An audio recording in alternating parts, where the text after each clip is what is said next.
Hello, my dear friends. Our Kitty Callie, is joining us.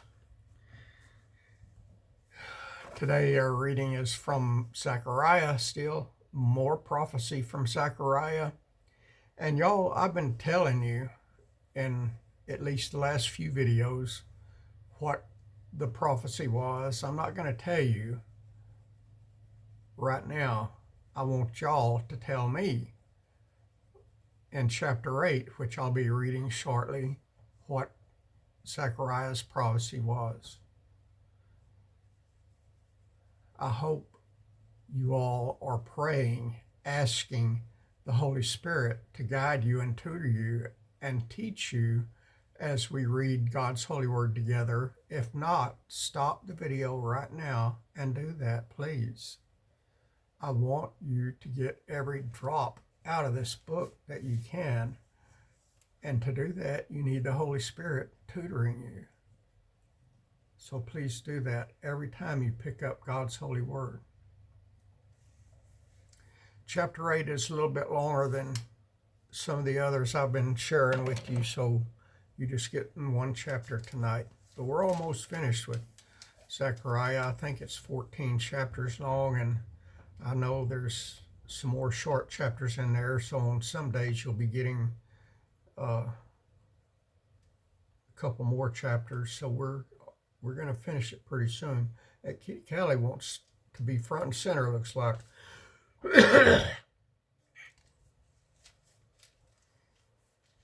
And I got an idea where I want to go after we leave Zechariah, but hadn't confirmed anything yet. I read all over the Bible, and it doesn't matter where I go, I find some good stuff, y'all, and everything I find that's good stuff today, I want to share it. It's just so exciting and so fun for me to read God's holy word. It is a living word. It is a living word. It's God's living word. I hope you experience it the way I do. Let me read, y'all. I am not feeling good today.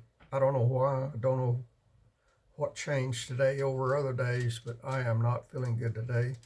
Tomorrow morning early, I've got lab work at the hospital. It's just routine, I guess. Last time I was at the doctor's office, she told me she wanted me to go for lab work tomorrow morning just check and see where everything's at, see if my kidneys are behaving, see if whatever is behaving. I don't know what all she's checking. She said she was checking everything, but I don't know what that means. And then after the lab work, I go to the doctor's office for a monthly appointment with her. It's only been 2 weeks, so maybe it's every 2-week appointments. I don't know. It's a new doctor. I don't know anything yet.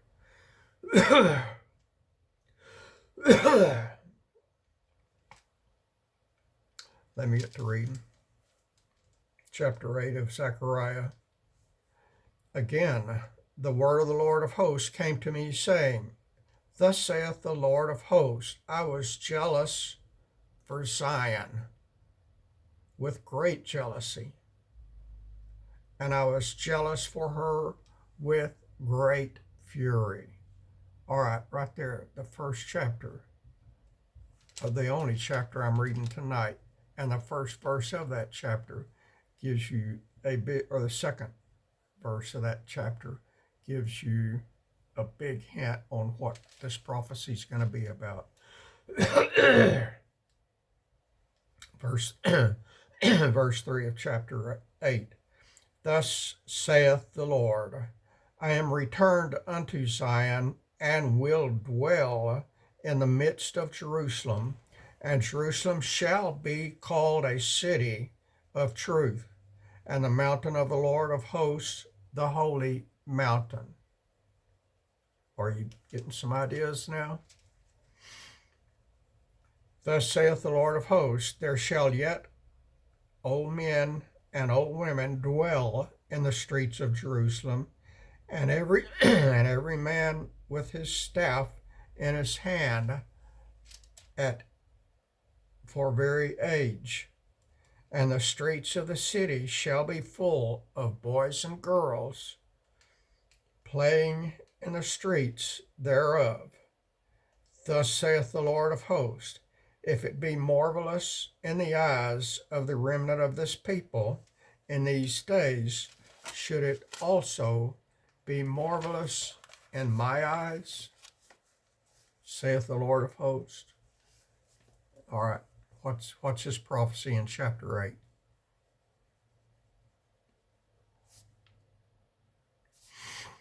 Thus saith the Lord of hosts, behold, I will save my people from the east country and from the west country. And friends, it doesn't matter where they're at, God is going to save them from wherever they run off to. He's going to save them and bring them back to Jerusalem or to Israel. And what is happening now? He's bringing them back for the final time. And I will bring them, and they shall dwell in the midst of Jerusalem, and they shall be my people, and I will be their God in truth and in righteousness.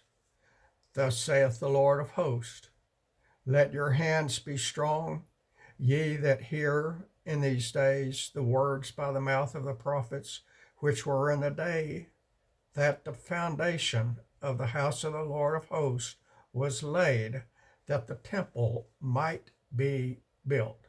For before those days there was no hire for man, nor any hire for beast, neither was there any peace to him that went out or came in, because of the affliction.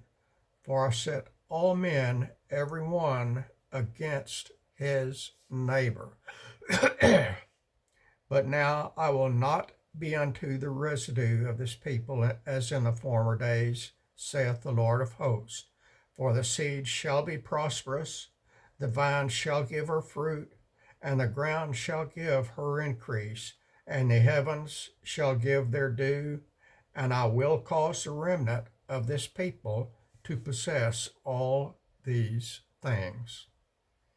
And it shall come to pass that as ye were a curse among the heathen, O house of Judah and house of Israel, so will I save you, and ye shall be a blessing.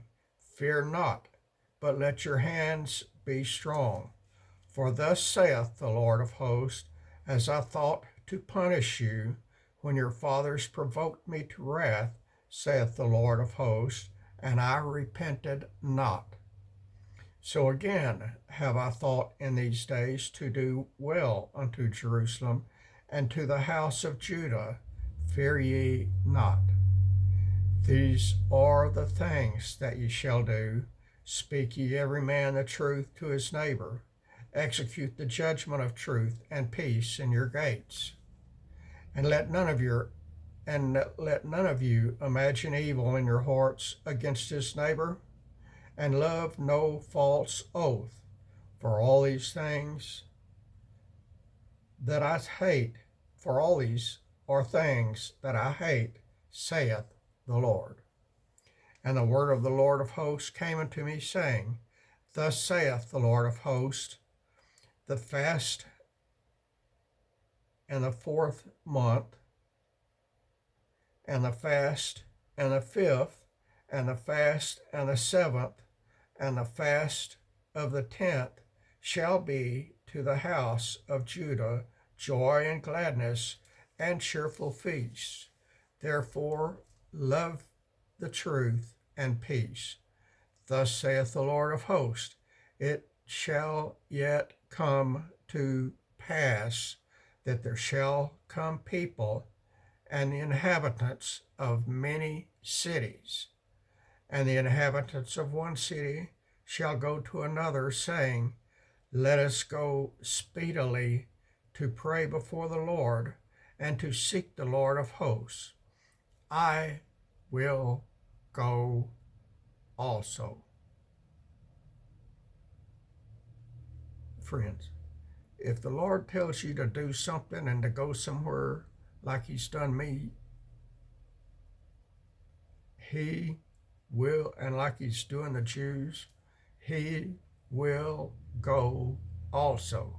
He's not going to send you there alone. He's not going to tell you to do something without being right there with you. So get out and do it. Be obedient to the Lord, no matter where he sends you or what he tells you to do. Yea, many people and strong nations shall come to seek the Lord of hosts in Jerusalem and to pray before the Lord. Thus saith the Lord of hosts, in those days it shall come to pass that 10 men shall take hold out of the language of the nations, even shall take hold of the skirt of him that is a Jew, saying, we will go with you, for we have heard that God is with you. Bam, y'all. That's chapter 8 of Zechariah. And his prophecy there was to return the Jews to Jerusalem.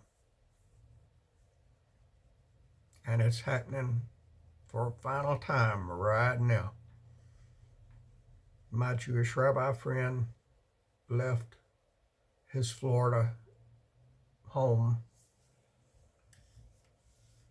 2 or 3, maybe 4 weeks ago. I don't remember how long it's been. He's back in Jerusalem now, and he's reporting to me every day. And the Jews are flocking back home. They don't know what they're doing. They're just going there.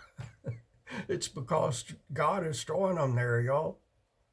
They don't understand. They should understand, but they don't. Or most of them don't. I imagine some of them do.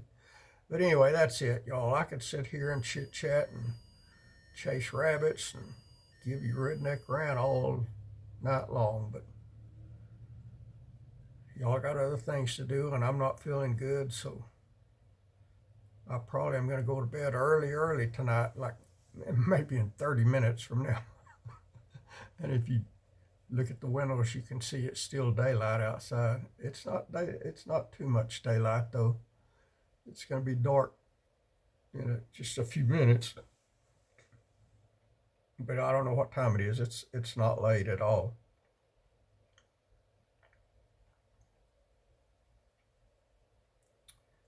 I love y'all. I appreciate y'all's comments. I appreciate your love. I appreciate your prayers very much. I appreciate y'all coming on here, and one of y'all pointed out something to me on that video that got me started back here after being in hospitals for 2 or 3 months, that I have been a witness to X number of people in that one video. And I don't remember what the number was now. It's 7,000 or 8,000. And, looking at YouTube videos on a broad sense, 7,000, 8,000 is nothing. There's videos on there that gets 2 or 3 million views every day. I've come nowhere close to that. But 7,000 or 8,000 to me, that's exciting. And that's only happened, I think, 3 times. I've had a couple that went over 25,000, but they were like a year and a half ago, year and 3 or 4 months ago. I can't remember. And a year before that one. It seems like every December I have one that will go way high, and I don't know why that is, but that's what it seems like. Anyway, I don't look at numbers. If this person hadn't pointed that out to me, I wouldn't have known that video had that many views. But I was reading the comments, and she said that, and I went and looked, and sure enough, she was right.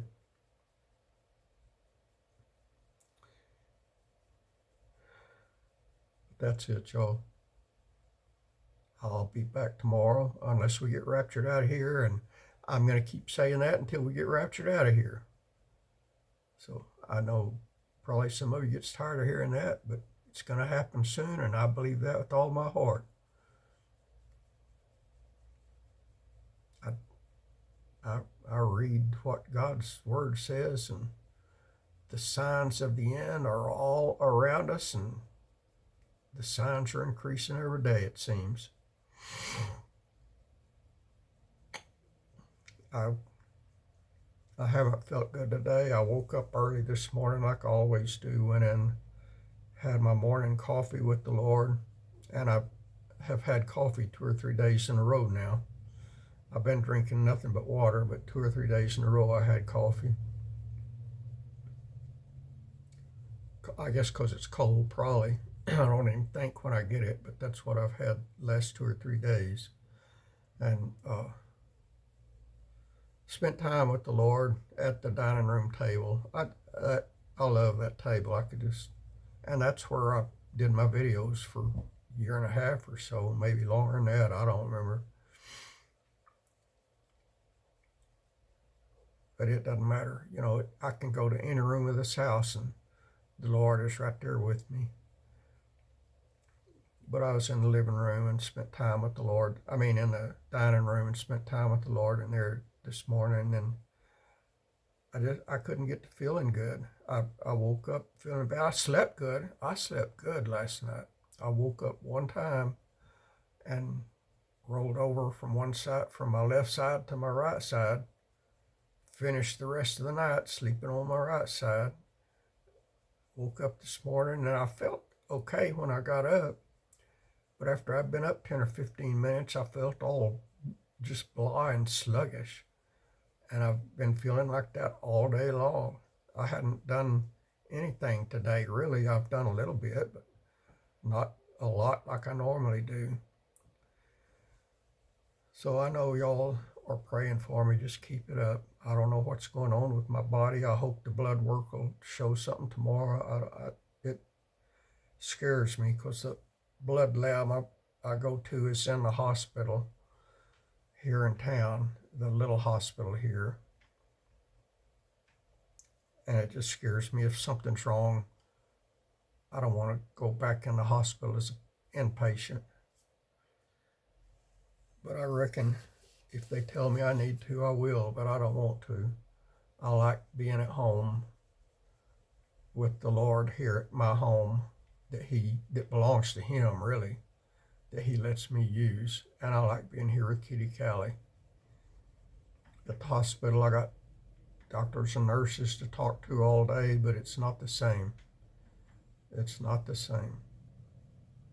And I love and I appreciate every doctor and every nurse, from the nurse at the lowest rank to the nurse at the highest rank. I love them all. They're all good.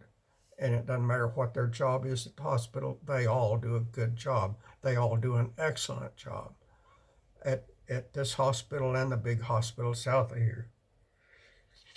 I was at the big hospital as an inpatient 2 times for 3 or 4 weeks before I was inpatient at the little hospital here in my town. And the little hospital here in my town, it's little.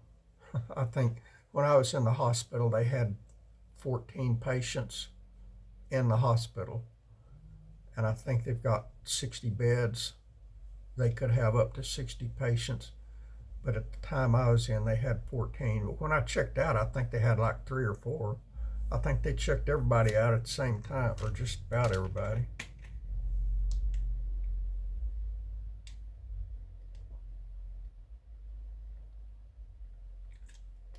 I guess they all wanted the weekend off or something because it was a Friday evening. And they had been making plans for me to be there over the weekend because they were starting new things Friday morning and Friday early afternoon. And a guy came in, special guy. I don't know if he was a nurse or a doctor or what, but he wrapped my leg. He wrapped this foam rubber stuff on my leg, and then he wrapped it with that ace bandage tight to squeeze the water out of both of them. And he said that those, He said what he did needs to stay on for at least 36 hours. 12 hours later, they were cutting it off because they were sending me home. So they weren't planning on sending me home that Friday morning, but that Friday evening, they sent everybody home, I think, except there was one old, probably 100-year-old woman left in there that I saw when I was checking out. And my hospital room was the last one at the end of the hall. Well, it was the second to the last one, but the last one was empty, so mine was the last occupied room at the end of the hall. So I walked past all the others on my way out, and there was only one of them occupied when I left, and it was a really, really old woman that probably weighed 60 pounds. She was there sitting up in bed with her hospital gown on, reading a newspaper. She was the only one there when I left.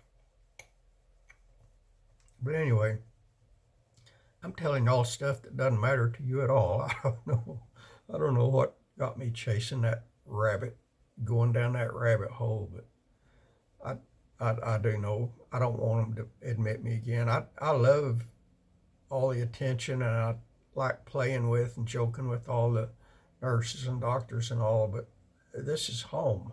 It's not the same. And at the hospital, you don't get any rest, or at least I don't. Man, they're telling me when I was in the big hospital, they was telling me I need to sleep, I need to rest. They make it impossible. They make it impossible. There, I was in ICU and then moved to acute care, which I couldn't tell the difference between it and ICU.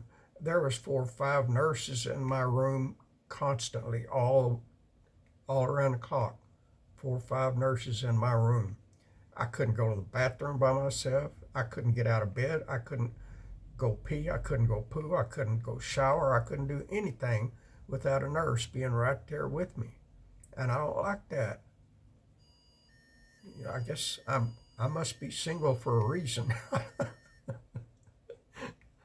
I like my privacy. I like being alone. But there's times that I really miss companionship too. But when I got to go poo or pee or shower, I want to be alone. All right, y'all. I know several of you are going to put TMI in a comment. I'm sorry, y'all. I'm just telling you what it's like in the hospitals. One of the reasons I don't like being there. Kitty Callie doesn't need me. I put enough food out to last her a long time, and she drinks water, but man, I drink more in 1 hour than she drinks in a week. And so I can fill her big water bowl full of water, and it'll last her 2 weeks. And I've got my neighbor that lives behind me and Nicole, both has keys to my house. They can come in and take care of Callie if she needs it. But last time I was in a hospital here in town, I was in there for 8 days, and I came home, and her litter box had not been emptied all week long. And I felt sorry for her, having to step all around all those piles of poo and pee. But first thing when I got home, I cleaned it out and put fresh litter in it, and she was a happy girl. She was happy to see me. I just prefer staying at home and having Dr. Nicole, check in on me occasionally. And I don't remember, I didn't do a video. Anyway, Nicole's older son is sick. Y'all pray for him. I told her he could come spend the day with me. She had to work at her hospital today. So I guess somebody needed a new hip or a new knee or something, because she had to work today. She doesn't work there very often, and that's all she does is knee replacements and hip replacements. And she worked there today, and I told her son could stay here, but she was already at work when she told me that, and that's a 40-minute drive one way, and she told me he'd be all right, so that he was old enough to stay at home alone, and that he had things to do, and he has a cell phone. He can call his dad if he has to. So I reckon everything went good. I hadn't talked to her this evening. I hadn't talked to anybody this evening. She's the only one I talked to all day. Well, no, I'm not. The Meals on Wheels lady came by, brought me a meal today, and their food is so good, y'all. I never, I heard of Meals on Wheels pretty much all my life. My mom used to help with it back home when I was a kid, but I didn't know anything about it, really. I thought it was for poor people that couldn't afford food.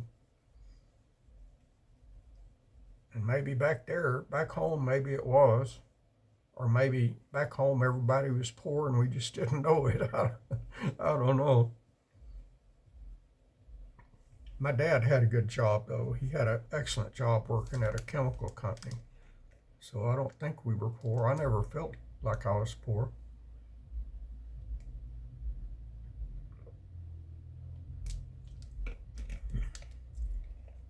But anyway, my mom helped with Meals on Wheels.